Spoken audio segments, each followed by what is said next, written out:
In today's video, we're going to be diving into things, taking a look at the entire pattern around the United States. We're going to be taking a look at multiple opportunities for severe weather, among other major storms, and also a cooler pattern transitioning into a very hot one later on for the eastern half of the nation. Potentially our first heat wave. I don't want to prematurely say that, but there is the potential for the first time that I can say that. So let's just dive into things. We'll be taking a look at all of those things and others throughout this video.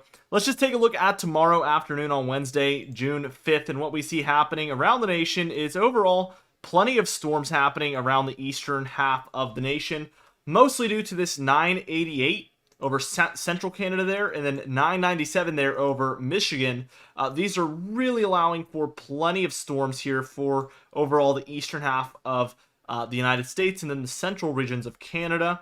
Mostly, I'd say the area to watch here is this 997 underneath this cold front is certainly going to be an area to watch where we have this warm surge way up into Canada because of this warm front up above. And then we also have this kind of shot of cold air, especially on the northern half of this. I would say the main kind of corridor for severe weather here would be for Illinois, Indiana, Ohio, and Michigan.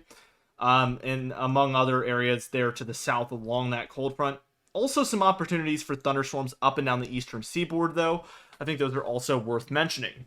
For Thursday here on June 6th, what we see is a frontal boundary up and down the east coast of the United States here. So we're looking at thunderstorms potentially from the deeper South Gulf states up and down the southeast here into the mid-Atlantic and even the northeast. So again, the east coast is the main area experiencing this stormy weather here by Thursday on the 6th.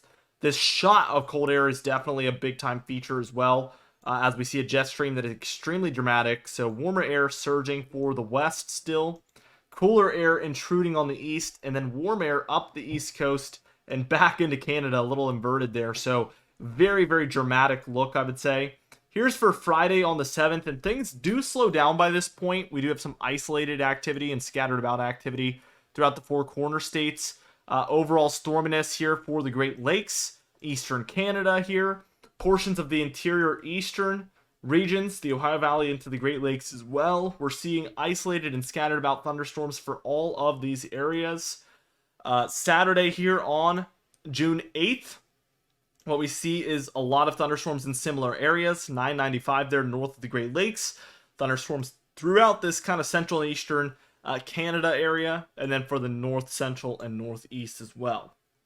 We do have a little bit going on underneath for areas in the southern Rockies, eastward through the plains, and even into some of your deeper south areas here, like Arkansas, Mississippi, Tennessee, Oklahoma, Kansas, and Missouri also involved there. So a little bit further south with this activity. And that's the trend here. Sunday, we see it dipping even further south. Sunday the 9th, that is. We see a main area of thunderstorms expanding from the kind of southern Rocky Mountains there all the way into the southeast and across all of these Gulf states. So thunderstorms occurring potentially along all of these states. We do have this kind of colder, drier air shoving its way down in the eastern half of the nation, and the Gulf air is obviously with that warm and humidity trying to put up a fight against it from the south, and you get instability between both those air masses, and that's what we see here. By Monday here on the 10th, what we're seeing is a further south dip in this activity. Now we're looking at New Mexico, Texas, Oklahoma, Arkansas, Louisiana, Mississippi, Alabama, Tennessee, Georgia, South Carolina, Florida, North Carolina, Kentucky here into the Ohio Valley and Great Lakes and interior mid-Atlantic as well. So for Monday the 10th, a whole lot of activity is ongoing.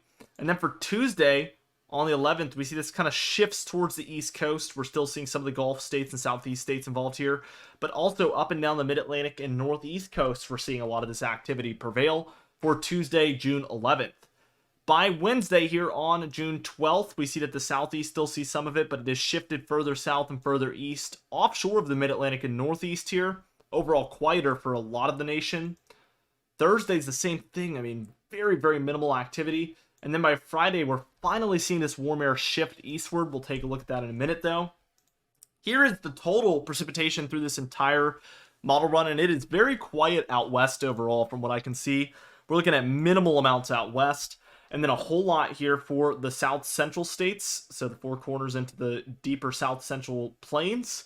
And then for areas along the Gulf Coast, southeast, and up into the mid-Atlantic, we're seeing more above average activity. Also for the northeast here, there's this pocket of 2 to 5 inches that are expected, which I would say would be above average as well. Now for total snowfall, finally we're looking at next to nothing here. We see some for the Sierra Nevada, believe it or not. Southern Rockies also, believe it or not. And then for some of the Cascades up there, we're seeing maybe a couple of inches, if not, I mean, maybe a dusting for these areas. So still very minimal, but regardless, still some snowfall in June. Here's the temperature pattern. Let's dive through it and just move along. As we can see, it is a little warmer right now. We do see this intrusion of cold that wants to just really linger here. So this is from the 8th, 9th, 10th there, colder air. And the main feature that is allowing this to be possible is this positive PNA out west. The cold air is moving over top of that and into the east. This is blocking the cold air from moving into this area and forcing it to where it's going to move into the east. Positive PNA is what we call that. And as we move on, we do see a warmer trend begin to take place. And this is at the end of the model run, the 19th. And we see the opposite. We see a lot of cold out here. That's a negative PNA. And the warmer air moves around that air mass from the underneath this time into the east. So whatever the phase is in the west, negative or positive, expect the opposite in the east. If we see colder temperatures in the west, warmer in the east is the trend. Positive or above average temperatures out west, expect the below normal temperatures to move into the east. So the opposite is usually true from the west to the east.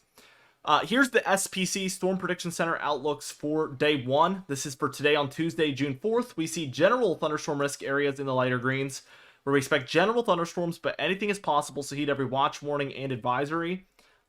In the darker green, we have a level 1 marginal risk area, where we expect isolated severe weather to occur. And then the yellow area here is where we have a level 2 slight risk, where we expect scattered about severe weather to occur. And we do actually have an enhanced risk here for Oklahoma today, and that's a level 3 enhanced risk, where we expect more widespread severe weather to be possible in there. Now for day 2, what we see here is on Wednesday, June 5th, we have another general thunderstorm risk up and down the eastern seaboard, some of the upper Midwest here, some of the deep south central states. Again, general thunderstorms are expected in there. A marginal risk here for some of the Great Lakes in Ohio Valley. That is where we have a level 1 marginal risk and expect isolated severe weather to occur. Again, Wednesday on the 5th there. And then for Thursday on the 6th here, we have 2 general thunderstorm risk areas. Once again, the East Coast involved there with the more stormy weather. And again, general thunderstorms are expected in there, but still heed every watch, warning, and advisory.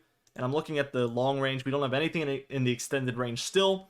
So please pay attention. We're in a little bit of a lull here as we move into the medium range, but there is more activity expected, as severe weather is not expected to be done anytime soon, as we do usually see severe weather prevail throughout June, July, and even August. So we have many months ahead of us before it's all said and done. And then hurricane season is going to be right at our door. So it's going to be like a revolving door. Activity is just not going to end as we're in the stormy season. So be sure to subscribe. We do upload every single day. You can even hit the bell icon for daily notifications when we upload, so you never miss one. Be sure to like the video if you did enjoy it, leave a comment down below, and I'll see you guys in the next video.